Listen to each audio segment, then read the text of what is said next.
February is the perfect time to unpack that surface self-care versus the deep connecting self-care that a lot of us miss the mark on because maybe we're too afraid to get to know ourselves. And in January, when we think of goals, I think we're thinking more about, well, people think about detox and health changes, etc., when it comes to the New Year's resolution thing. So while I don't have anything against Valentine's Day, I think it's great to put some perspective into how we care for ourselves, because we can miss the mark on that on a daily basis. I do think it's wonderful if we celebrate love for one another, your family, your children, your partner, your parents, your significant other, your neighbors. But let's not forget to put us, you, in this equation. Here's what we're going to chat about today. We're going to chat about surface self-care and then that deep core connective self-care. I think they can be interchangeable, and there's a time and a place for both of them. They're both needed. And I'm going to give you 3 examples of what surface versus deep connected self-care can be. I'm also going to leave you with 4 areas to look at in your own life that might get you moving towards some more self-care that is deeper and more connected to who you are.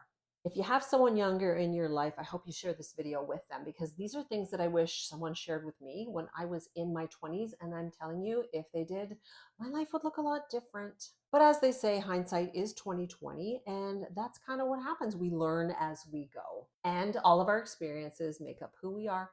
And if you've not met me before, my name is Tanya, and I like to talk about making space for all things in midlife and menopause, post-menopause where I'm concerned. So if you want to have these conversations, and if you have any topics, pop them in the comments, but please subscribe, stick with me, and keep chatting. I have a few videos on here about planning, about core values. I'll link them in the description.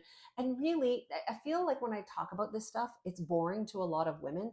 But what it really is, when you take the time to find your goals, to put words to your desires, that's true, deep, connected self-care. So if January was a pressure month and it left you feeling at odds with your body, then what we're going to talk about here is something you can actually take with you throughout the year. And I mean, there's nothing that is written in stone that says you can't apply self-care to physical health goals, but this may give you an opportunity to think a little bit deeper. I'm going to share an internet definition from Psychology Today of what true self-care is supposed to be. So the Psychology Today website defines true self-care as activities that bring you closer to your authentic self. And this can be achieved by setting boundaries. Oh, I love that. Practicing self-compassion and knowing your core values. However, false self-care equals fleeting comfort, but lasting harm. Oh my gosh, what do you think of that? False self-care equals fleeting comfort and lasting harm. That sounds really ominous, but this is what I think they're trying to say.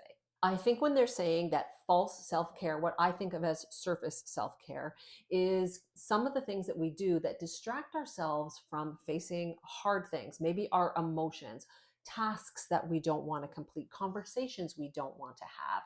So it's a way of deflecting things, which in the end may cause harm to our well-being. That's what I think they mean. And it's hard to recognize things that block us from our true desires if we're not in tune with our own emotions and needs and wants and core values. So I'm going to give you 3 examples of what I think can be surface self-care, but while I talk about them, I'm going to explain how in certain contexts, I think they can fit. So here's number 1, and this is my personal example: eating food for anxiety instead of facing my emotions. And sometimes self-care may be to eat the thing.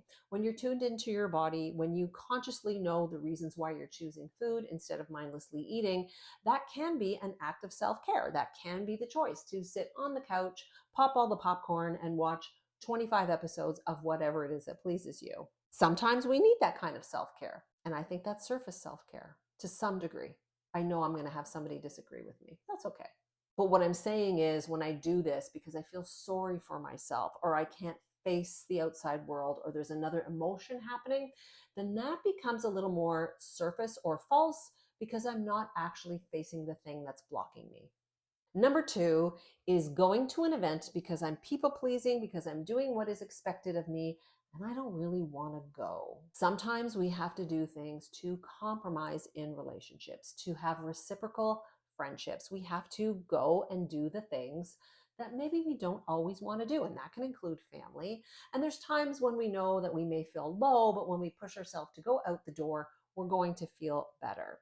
But showing up to things when it's not really aligned with you, when you really need to be alone, or maybe you just need to recharge, That's not self-care. And I bet you we can all relate to those types of events or things or relationships where we feel obligated to show up as a friend, but we just don't have it all in us that day. We just feel like we can't be totally present, and we go anyway, and we're just half-ass. When I'm talking this out, I almost feel like this isn't just surface self-care, it's something else. Maybe what I really mean is masking. Sometimes we mask our emotions or our lack of desire to do things so that others feel good and we don't.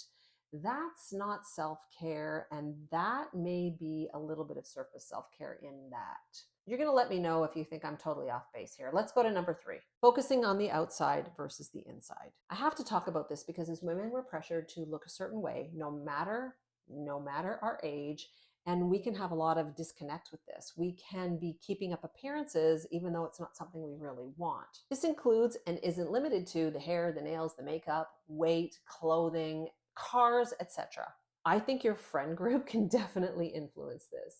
This is a gray area, and there's nothing wrong with doing things that make you feel good about yourself and elevating your appearance in the way that you feel is right for you. One of the things that I can think of from my own life is breast implants.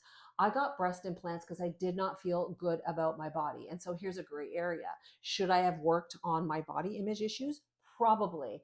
Did I really want to have a body shape that felt proportioned? And was I willing to go under the knife for it and pay dearly for it? Yes. It just didn't address those underlying feelings I had about myself that pushed me into breast implantation. And there's many reasons why people do plastic surgery. It isn't always body image issues. But for me, I can see where that was surface self-care, even though it did bring me an elevated lift in my confidence. Again, what I'm trying to say is that there's a time and a place for both of them. And maybe we don't need to use plastic surgery as an example. So the 4 areas that I want to share with you that I'm focusing on right now are my financial health, my emotional health, my physical health, and my cognitive health too. So let's break these down really quick. And if you find them interesting, I can make a video about each. So let's talk financial health. I am almost 59 and I have ignored some things in my financial life and even my whole feelings about money for way too long. So this year I'm going to make sure that my will is updated. I'm doubling down on my savings and RSP. I have a great job. And I have had some things happen in my past, including losing a partner to suicide, where that wiped me out. I always say that it was the equivalent of getting hit by a financial bus. And a lot of anger and sadness and guilt and feelings are wrapped into that. And so last year and into this year, I'm letting all of that go because the past can't be changed. And what I really need to do is take a look at my financial health for myself to build my own confidence and forge forward with whatever I can do to just keep moving towards retirement, whatever that's going to look like. Retirement is really scary. And I don't mean the fact that I wouldn't have something to do.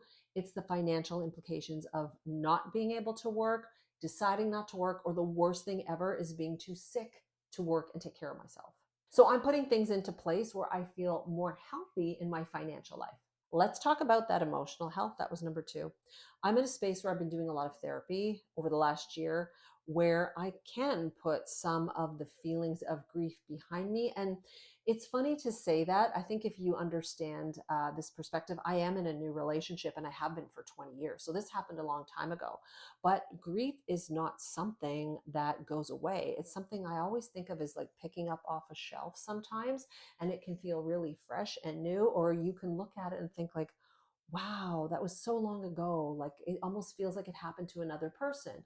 You never know how grief is going to hit you. But there were certain things surrounding some events and some people in my life, including my mother, that I really have to make peace with for my own emotional well-being. And I'm really looking at things like codependency and some of the messages I received as a child and how they are playing into the things I do in my adult life. And while it has been super scary and definitely eye-opening, I would not trade this place for the world.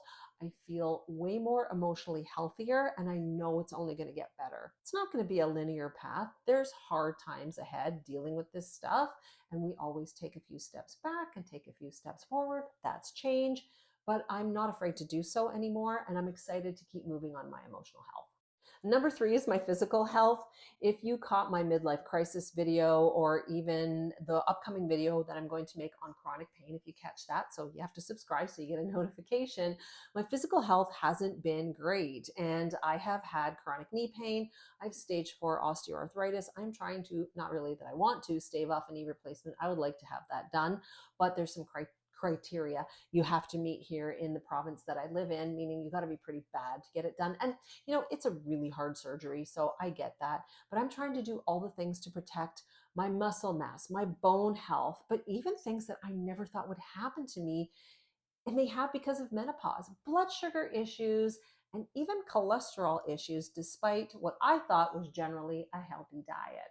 This is the impact that a drop in hormones can have on us. Physical health is not always easy. I have to force myself on days like today where there is a massive snowstorm to either get up and go to the pool or go to my home gym or get outside and walk and be active every day.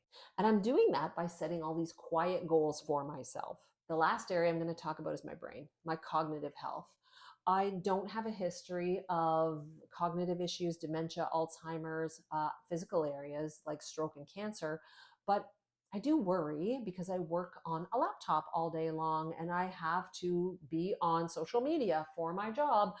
Even just the fact that I'm not using my brain, like I don't do Sudoku puzzles, I was starting to get a little worried about my cognitive health. And the stressors in my life also are showing me that they're impacting my thought process. Let me explain this a little bit.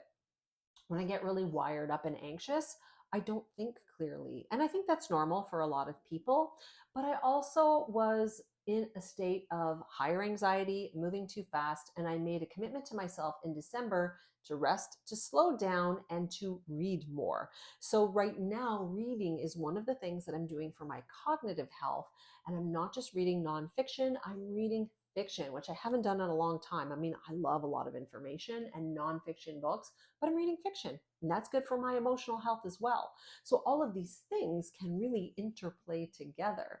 Just knowing that I relieve the stress of my finances is going to help my cognitive health because I'm decreasing overall stress in my body, which has an impact in our brain. And that's another thing to come to terms with in menopause. When our hormones are changing, our cognitive health is affected as well. So that's my message to you today for the month of February, the month of love. I would love to share with you what I am reading. If you're interested, again, pop a comment below, and I will be back soon with another video. And I can't wait to chat with you again. Bye-bye for now.